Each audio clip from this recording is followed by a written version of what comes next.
do. It's starting to feel this stuff. I hate that picture.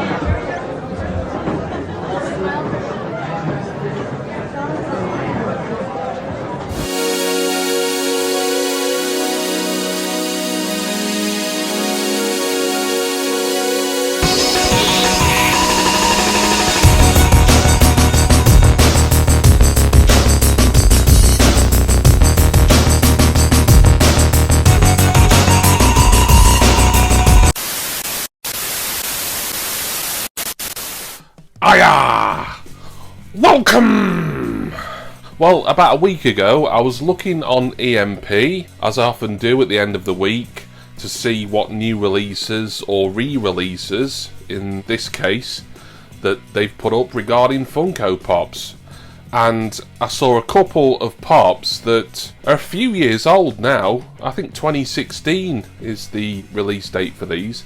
And I believe to have been long vaulted, so I don't know if these are like re-releases or just out of the vault, or I don't know, some old stock that EMP just happened to get back in. But the price that I paid for these two Pops, both in the same line, little line, one was $10.99, the other was $11.99 I think, and before today I'd only really seen these for at least double, probably triple that amount. There is another Pop in this line, in this collection, that EMP didn't have, and I'll talk a little bit about that later because that one does seem to be the most expensive of the three. But I've pre-opened the box. EMP have put in some brown paper, and then we've got two Pops, both in these bubble wrap baggies. Got some bump on the bottom here.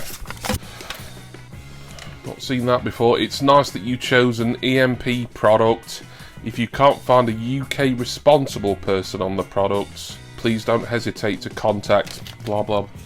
That's strange, don't really know what you're getting at there. Yeah, invoice return slip at the bottom. I think I saw a sticker as well.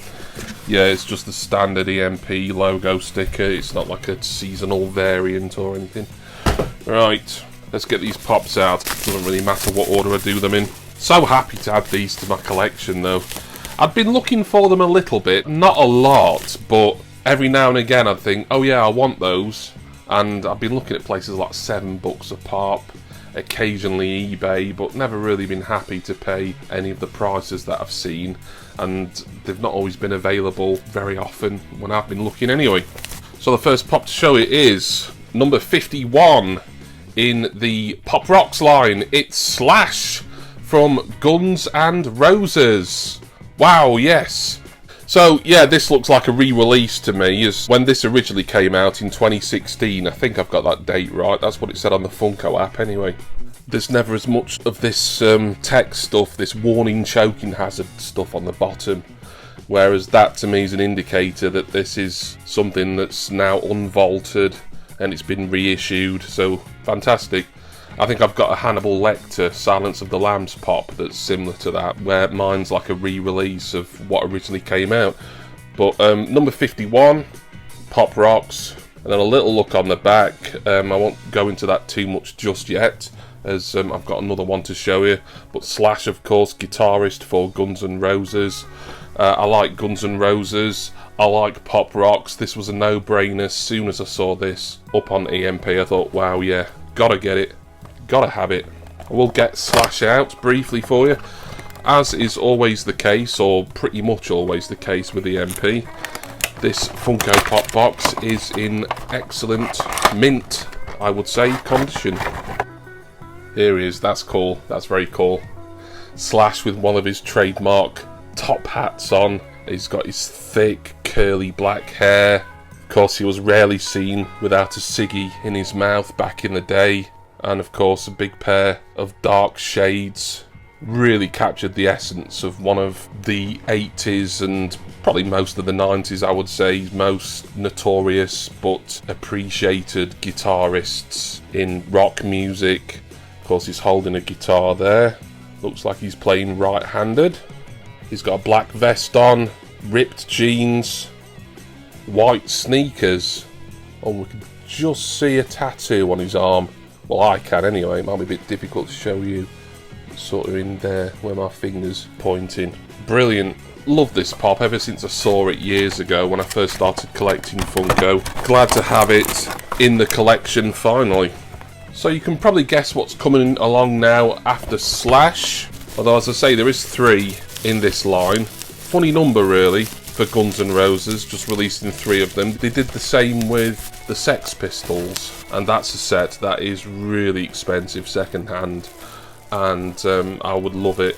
But for some reason, there's only 3 of those, even though the Sex Pistols were always a 4-piece act. Anyway, when you have Slash, you have to have his bandmate, the vocalist from Guns N' Roses, Axl Rose, of course, number 50 in the Pop Rocks line.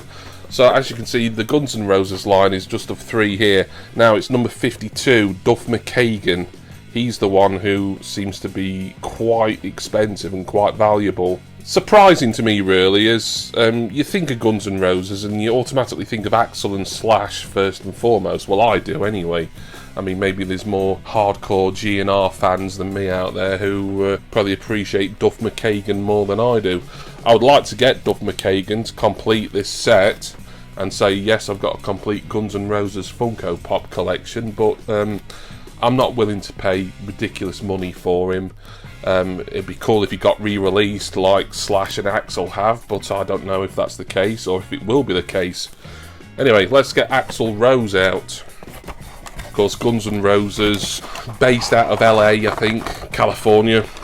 You'd have to say, really, that just for their presence, not only on the charts and all their sellout concerts and everything, but for the notoriety that they created, they were probably the biggest band in the world in the late 80s, getting into the early 90s. Certainly in the hard rock, heavy metal genre, for definite.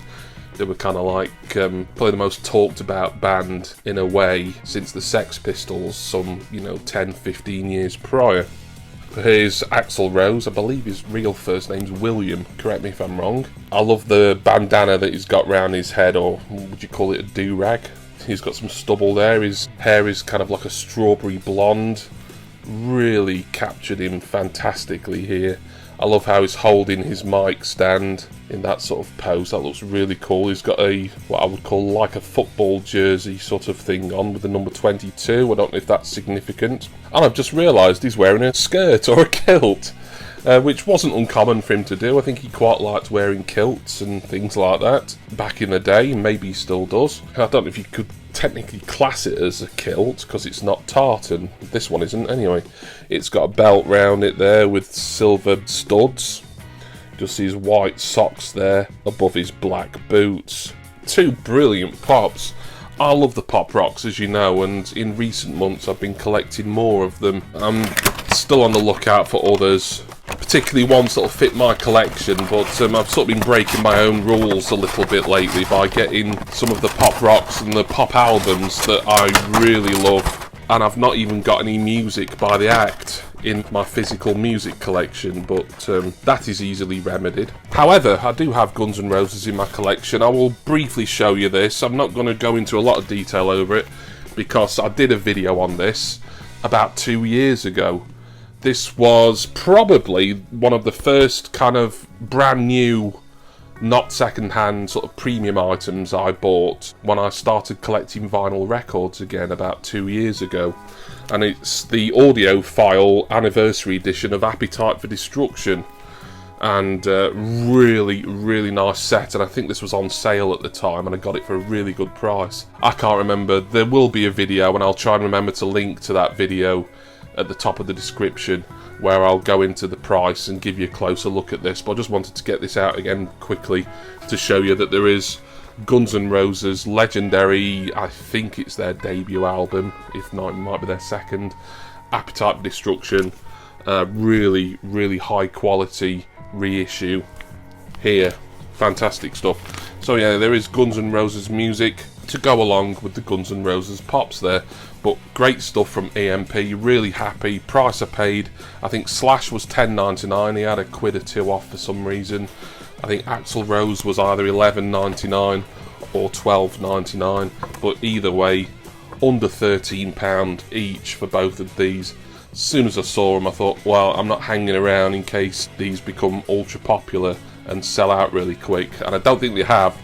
As of me checking today, which is like early July, there is still these two on EMP's website if you're interested, if you want them for your own collection. But obviously by the time this video comes out, I can't guarantee that. Thank you all for watching. I hope you enjoyed this Pop Rocks unboxing of two Guns N' Roses legends. Will I get Duff McKagan at any point? I'd like to think so, but I'm not absolutely desperate for him. Be nice to get him just to say I've completed that collection, but I'm just going to have to sort of bide my time really. Hopefully he may get a re-release, given that Slash and Rose have. Special thanks go, as they always do, to my wonderful subscribers and my generous patrons. Please see all my referral links down in the description text box for Funko products, pop protectors, contents insurance, and there is my Patreon link, my Facebook group link, and just general lots of good stuff down there for you to enjoy and take advantage of. I'm going to go now. I'm going to put Slash and Axl Rose into ATV pop protectors and display them in my ever-growing Pop Rocks collection. And I do hope that all of you will join the Guns N' Roses lads and myself next time for my next Funko Pop unboxing. Cheers everyone. See ya!